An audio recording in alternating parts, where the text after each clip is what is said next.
Hey everybody, my name's Adam, and today we're going to be talking about the traits of false teachers and what we can look for to know who they are. Here's a preview of the passage we're going to be looking at. I am writing to you to remind you to remember the holy prophet's words, knowing that in the last days there will be scoffers and they will be scoffing. Well, as you can see, there's a lot of information we're going to have to be talking about, and that's just what we're going to do. So let's roll the intro and we'll get started.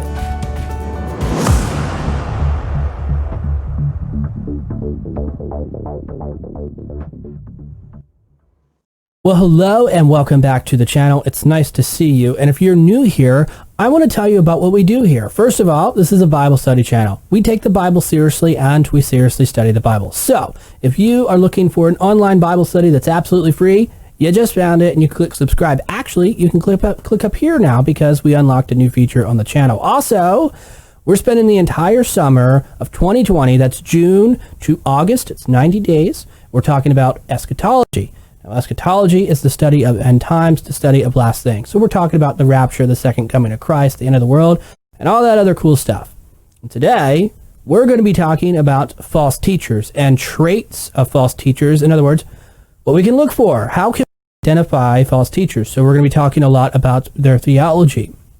Because believe it or not, the Bible is very clear on this. Over the past couple of days, we've been talking about how the New Testament has basically been based upon eschatology or apocalypticism.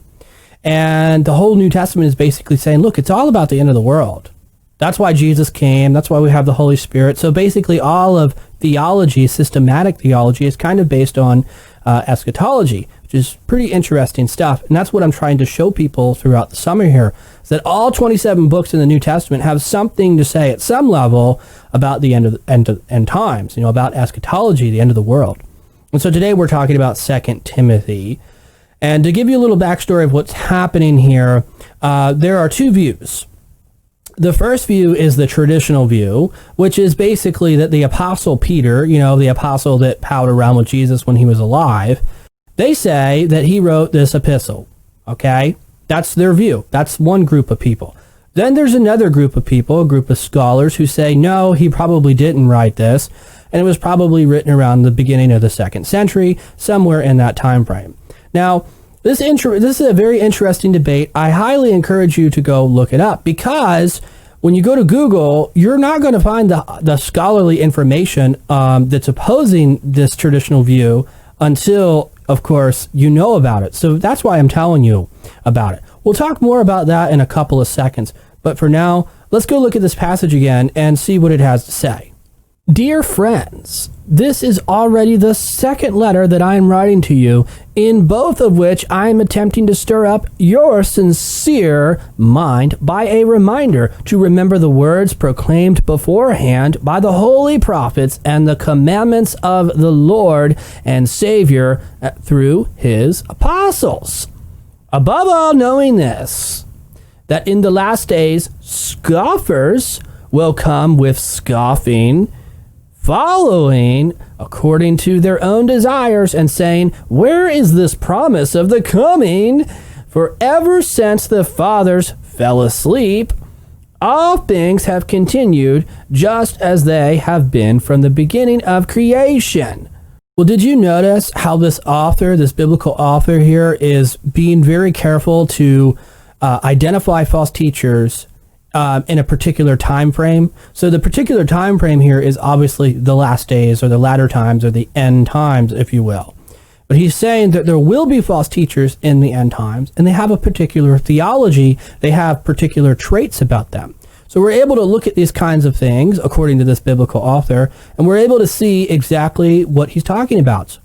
And what's very interesting is when you start looking at the core issues that surround this person's theology. So I think before we go any further, we should probably give a definition of theology. Just so it's basically, everybody's on the same page here, basically. Theology means the study or discourse about God. So basically, it's a way of talking about God. And inside of that way, there's something called orthodox, or at least that's what we've come to call it. Now, orthodox basically means the right way, or the supposed right way. And this gets very complicated, but basically the unorthodox is the wrong way. And so when you're dealing with passages like these, you have modern views, and then you have ancient views, and then you have reformed views, and you have all these different kinds of views about theology. And I often say here on the channel that the fact that there are more than one interpretation to the Bible means that there's more than one way to interpret the Bible. Basically, there is no right interpretation. There's no one interpretation that is correct. You don't have to believe that. I'm just telling you that's pretty much what I think, because that's the way that it is. There's really no other way to interpret the data of interpretation because there's thousands of interpretations. Which one's right? I don't know. It's impossible to even study those thousands of interpretations to know, so therefore we don't know. But theology is basically discourse about God, how we talk about God. And what this author is trying to say here is that there's a right way to talk about God, and there's a wrong way to talk about God. And what he's saying is the false teachers in the last days are going to be talking about God in the wrong way. And what they're going to be doing is trying to sway people away from what's really happening, or they're going to sway people away from the truth. It calls them scoffers. Scoffers in the last days, the people who are going to be mocking and ridiculing Christianity, or Judaism, if you will, in the last days. Now, we don't have time to talk about the last days, at least not in this video. We don't have time to talk about scoffers or any of that other stuff. But what we do have time to talk about is this issue of scholarship. I mentioned to you earlier that there are two groups of people. There's the group of people who subscribe to the tradition of Peter the Apostle writing this letter. Then you have a group of people who say, no, he probably didn't write this letter. And this is where things get very, very interesting. Here's why it gets interesting. For the people who say that the Apostle Peter wrote this book, they have a little bit of a problem. Because their argument is that Peter himself actually sat down with a pen and piece of paper and wrote it. Well, the problem is that we know from Acts, the book of Acts, okay, that Peter was illiterate. He couldn't read or write. They actually say that he was illiterate in Acts.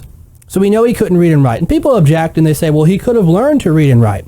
That may be the case.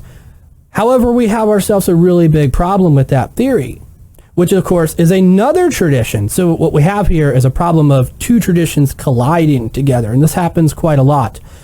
The other tradition is about the Gospel of Mark. So here's the idea about that. There's some guy named John Mark who's also in the book of Acts, and apparently he talked to Apostle Peter, and Apostle Peter told him all these stories about Jesus, and John Mark wrote the Gospel of Mark. That's the tradition. Well, it kind of, you have a problem here, because if Peter talked to John Mark and told him all these stories about Jesus and John Mark wrote them down, why didn't he just use John Mark to write 1st and 2nd Peter? Well, that's the problem. You have a collision of traditions here. And so, quite frankly, it really doesn't work. The other group of people, the scholars, they say, look, dude, Peter was illiterate. He probably didn't write it, and this is most likely written probably around the 2nd century, 30 or 40 years after Peter was dead, because pretty much all the apostles, we know from the book of Acts and Paul's writings that the apostles' headquarters was in Jerusalem.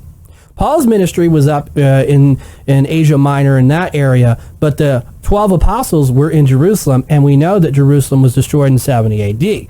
So either one, they escaped, which is very unlikely, or they died, which is very likely. Now, I don't know if they died in Jerusalem during the siege or not, but I very much doubt that they survived after the war, simply because they were all pretty old anyways by that point. I mean, this is, but when they were palling around with Jesus, they were probably 30 or 40 years old, and this is 40 years later. These guys are not 80-year-old guys still being apostles. They're most likely dead by then or close to it. So I don't think they lived to be 120 years old. I don't think they lived to see the 2nd century. We live in a modern world with modern medicine, and we probably won't even see the 2nd century of our lifetime. We probably won't live 100 years, but then again, we might take care of ourselves the right way with medicine and so on and so forth. Anyways, the point is that these two views are very interesting. Now, check out, here's what happens when you go to Google. The very first page that comes up on Google is actually Wikipedia. We'll open that up and come back to it in a second. But we have Bible.org, we have Desiring God, and we have Insight and Christian World Press and Cross-Examined. Wikipedia is a very interesting source because it tries to give us both sides of the information. For example, it tells us right here that 2 Peter is referred to as Peter as the author. But here it tells us that most critical biblical scholars say that it's pseudepigraphical. Pseudepigraphical means that it's pseudonymous, meaning somebody else was writing in Peter's name. And so it tells us a little bit about the composition here and so on and so forth. But that's Wikipedia. When we come here to Bible.org, which is a Christian-ran organization, it's a ministry website, which of course I recommend that you use, we'll find something very interesting. It says here that there is no external evidence, which is talking about the tradition, prior to Origen, which Origen was a church father, I think around the 4th century, 5th century or so, maybe 3rd, somewhere in there, I forget, indicating that Peter actually wrote 2 Peter. So this is where the idea comes from. But this author is good enough to tell us that Origen himself mentions that there are some doubts of authenticity, and he gives a citation for this. So let's go look at that really quickly. By the way, this is why you should use Bible.org, because a lot of people who use this website or write for this website have credentials and they cite their information. And here is who they're citing. It's number 10, but ibid means the same in Latin. So he's actually referring to this right here, which is the New Testament introduction, which I would suspect is probably some type of commentary-ish writing. But it's from 1999, so you can go look it up. It's on page 1012 is what it says. But this author does something very interesting in this section right here.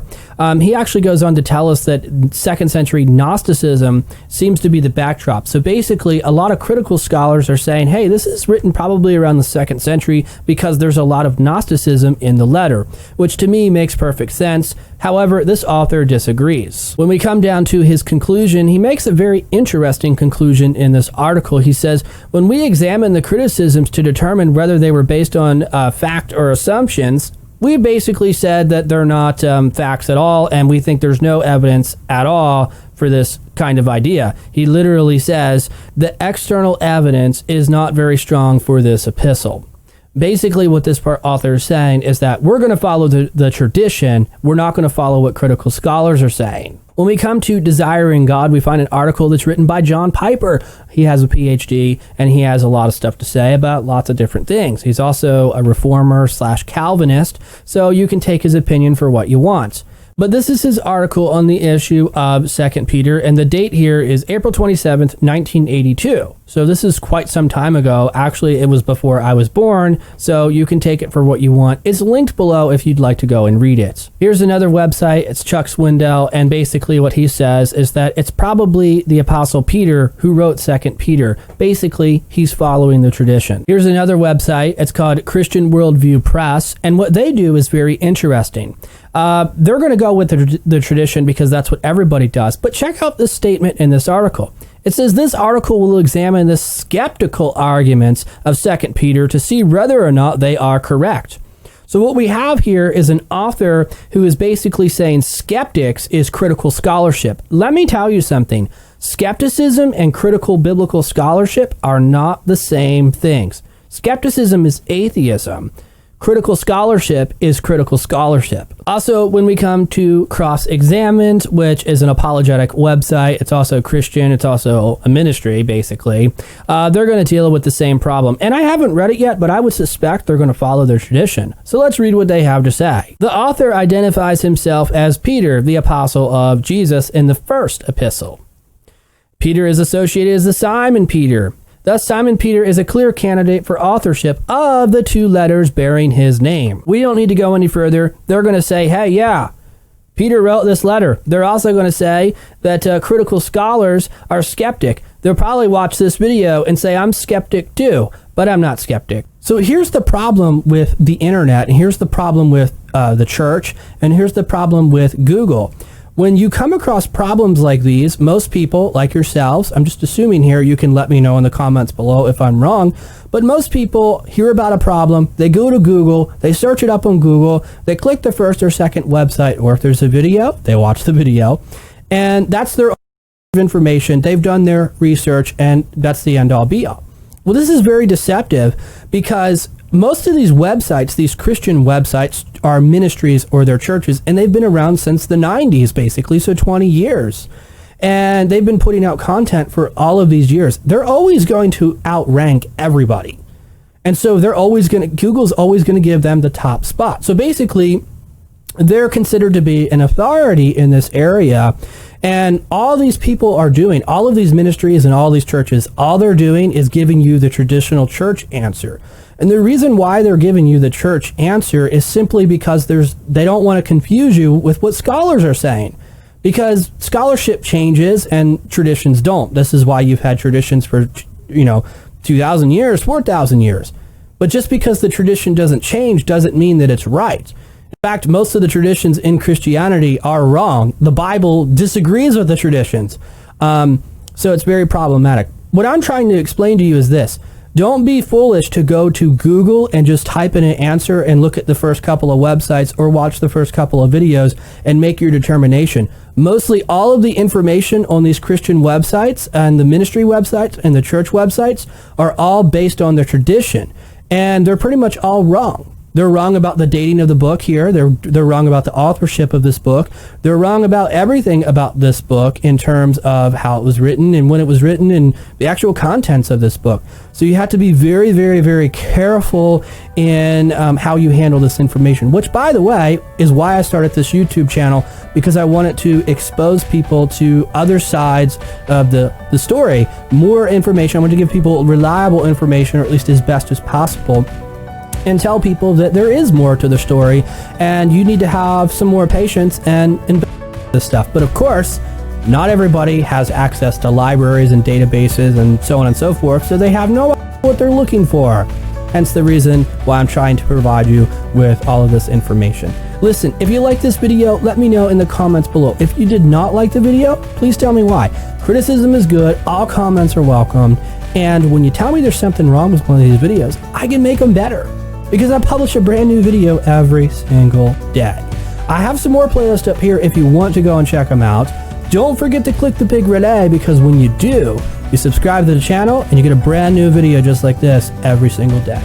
My name's Adam. Thanks for watching, and as always, I will see you in the next video.